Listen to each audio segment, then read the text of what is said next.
Sensation, le MAG.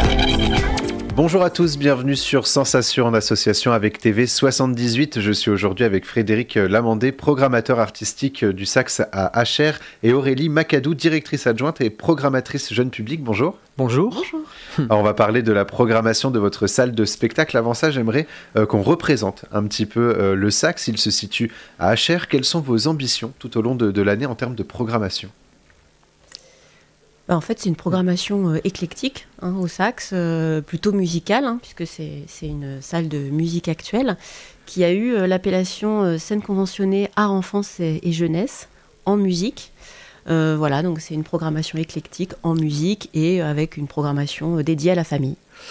C'est ça, de la musique, des spectacles à voir en famille, donc sur le temps scolaire, sur le temps tout public, et puis aussi des écarts avec parfois du théâtre, de la danse ou de l'humour. Et pourquoi justement l'éclectisme fait partie de l'ADN finalement du Sax ? En fait, depuis toujours, en fait, l'idée c'est aussi de faire découvrir des artistes parfois très très confirmés, connus, enfin s'ils sont connus on ne les découvre pas, mais aussi de faire découvrir des artistes qui sont à découvrir ou qui ont quelque chose à défendre pour nous, et ça nous permet d'aller vers les musiques du monde, sur des musiques de reggae, sur différentes esthétiques, et du coup de créer comme ça des ponts entre les musiques et les publics aussi. Et puis je dirais que sur cette question d'aller vers la danse, l'humour, le théâtre, c'est aussi parce que c'est vrai qu'on est musical, mais que la salle nous permet d'avoir des écarts et ça crée aussi de la diversité pour le public. On va justement parler de la programmation et on commence avec le 3 février. Kyrie Christmanson sera sur la scène du Sax avec Nomade en première partie. Pouvez-vous nous présenter ces deux artistes ? Alors, ça va être une soirée assez particulière puisqu'elle sera éclairée à la bougie. On sera dans une ambiance assez cosy, du coup, douce. C'est de la musique folk acoustique, je dirais. Et ça travaille un peu sur la proximité, l'écoute.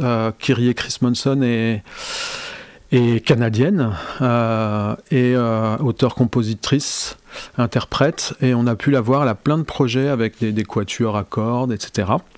Et puis Nomade, on est aussi un petit peu dans tout cet univers. Ils sont 5 sur scène avec des instruments acoustiques aussi. Ils jouent aussi à la bougie, donc on est sur la chanson à la fois française pour Nomade et anglaise pour Kyrie, avec une ode à la nature, je dirais, pour Kyrie Christmanson. Et pour se faire une idée, on va écouter justement un extrait de Kyrie Christmanson et on poursuit juste après. I am an old woman named after my mother. My old man is another child that's grown old. If dreams were lightning, thunder with desire, this old house would have burned down a long time ago. Make me an angel that flies from Montgomery. Ce spectacle fait d'ailleurs partie des 4 soirées estampillées Osez. Quel est l'intérêt de ces soirées estampillées ? Eh bien, ce sont des soirées qui permettent de faire découvrir justement ces artistes, parce que ce sont des soirées en fait offertes aux spectateurs qui ont choisi de prendre une carte Osez. Et donc ça, on a retravaillé en fait juste après le Covid tout notre fonctionnement de notre billetterie. On a revu les abonnements, etc. Et on a créé ces cartes Osez, donc qui peuvent être pour une personne seule ou en duo ou en famille. Il y a toute une déclinaison en fait de cartes. Et donc il y a certains spectacles comme ça estampillés Osez pour inviter les gens. C'est un peu un cadeau en fait qu'on offre et permettre aussi de découvrir des artistes que peut-être des spectateurs n'auraient pas choisi tout seul. Voilà. Et on poursuit avec le spectacle Rêve d'Orient le 4 février. Qu'est-ce qui attend le public ? Alors c'est Rêve d'Orient, c'est l'idée de faire jouer les élèves du conservatoire, et là ils seront avec l'orchestre de Versailles Piccolo, pour une création autour de l'Orient. Pour nous, c'est l'idée d'inviter les acteurs de notre territoire et du coup de pouvoir faire jouer les élèves du conservatoire d'Acher qui créent des spectacles toute l'année. Et le 6 février, ce sont les Blondes and Blondes qui seront sur la scène du Saxe. On va écouter un extrait et on en parle juste après. On est les Blondes and Blondes. On est 3 artistes suédoises, 3 frères et sœurs. Nous allons chanter les chansons préférées de nos 2 tourteaux. Mes chers parents, je pars. Je vous aime, mais je pars. Vous n'aurez plus d'enfants ce soir. Magnus, tu te maries, c'est merveilleux. Avec ta femme en plus, ça tombe bien. Alors pourquoi ce spectacle est un incontournable de votre programmation ? Parce que c'est la franche rigolade, ça fait le lien entre la musique et l'humour. Nous, on les avait accueillis aussi, les Blondes and Blondes, dans le cadre de nos Youpi Sessions d'Oldelaf. Du coup, ils avaient fait des extraits, et c'était bien d'avoir une continuité pour qu'on puisse voir le spectacle en entier. Là, oui, c'est Blondes and Blondes, des Suédois, qui sont invités au mariage de Magnus et Gwendoline. Et voilà, c'est un patchwork de chansons françaises, mais on ne peut pas trop en dire, mais c'est très drôle en fait, c'est assez jouissif. Oui. C'est donc à découvrir au Saxe à Acher. On poursuit avec Albin de la Simone le 9 février, toujours au Saxe à Acher, que nous réserve cette soirée. Alors, avec en première partie Buridan, c'est des auteurs, compositeurs, interprètes tous les deux, avec un univers assez poétique, assez fort avec les mots, assez fort avec l'orchestration, et notamment Albin de la Simone est connu aussi pour réaliser des albums de plein d'autres artistes. Voilà, je crois, j'ai peur de dire des bêtises, mais qu'il a travaillé par exemple avec Vanessa Paradis, avec des artistes de la chanson française qu'il sollicite beaucoup. Et le 10 février, c'est un événement gratuit, Local Heroes, une soirée tournée vers les musiciens confirmés et amateurs. Quels sont les objectifs de cette soirée ? Alors justement, les objectifs de la soirée, c'est de faire jouer des groupes qui ne trouvent pas toujours des scènes autour d'eux. Alors c'est plutôt les pratiques amateurs, et on peut être amateur et confirmé. Alors pour s'inscrire, il faut nous envoyer un mail. On a un mail dédié, localheroes@lesax-hr78.fr.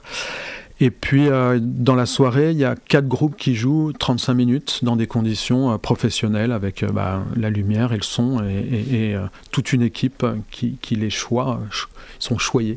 Alors la soirée, je le répète, est gratuite. On a parlé tout à l'heure de la carte Oser, qui permet justement quelques spectacles gratuits également pour les détenteurs de cette carte. Pourquoi justement vouloir proposer des spectacles, des rendez-vous gratuits aux spectateurs ? Pour ouvrir un maximum, pour permettre à des gens peut-être qui n'ont pas accès de venir plus facilement, d'éveiller la curiosité. Voilà, le retour dans les salles de spectacle après Covid est compliqué. Donc voilà, on se dit que peut-être ça peut inviter des gens qui vont oser pousser la porte du Saxe. Ça fait partie de toute façon de vos ambitions à tous les deux, justement, de permettre à tous les publics de se rendre au théâtre ? Oui, c'est un combat un peu, je dirais, de tous les jours. C'est vrai que c'est plus facile de faire des têtes d'affiche parce que ils sont repérés, il y a beaucoup de presse par rapport à eux, et nous, dans notre typologie de salle, c'est plus compliqué en fait. Et du coup, faire découvrir des artistes, ou que ce soit de la chanson ou du théâtre, en fait, c'est notre combat de tous les jours. Et de faire venir des gens gratuitement, ça permet aussi de bouger des cases, parce qu'il y a, voilà, des fois on invite des migrants aussi dans des spectacles, on invite des gens qui sont accompagnés, et ça déjà ça leur change un peu les idées, et puis ça leur fait découvrir que c'est accessible et qu'on peut y aller. Et on peut déjà donner quelques dates pour le mois de mars. La Daniva sera au Sax à HR le 1er mars et les Key Cage Sessions le 2 mars. Alors on y reviendra un peu plus en détail dans une prochaine émission. Merci beaucoup Frédéric Lamandé et Aurélie Macadou d'avoir été avec nous sur Sensation. Pour plus d'informations, on peut se rendre sur le site lesax-hr78.fr et pour revoir ou réécouter cette émission, rendez-vous sur notre site, notre chaîne et notre application Radio Sensation.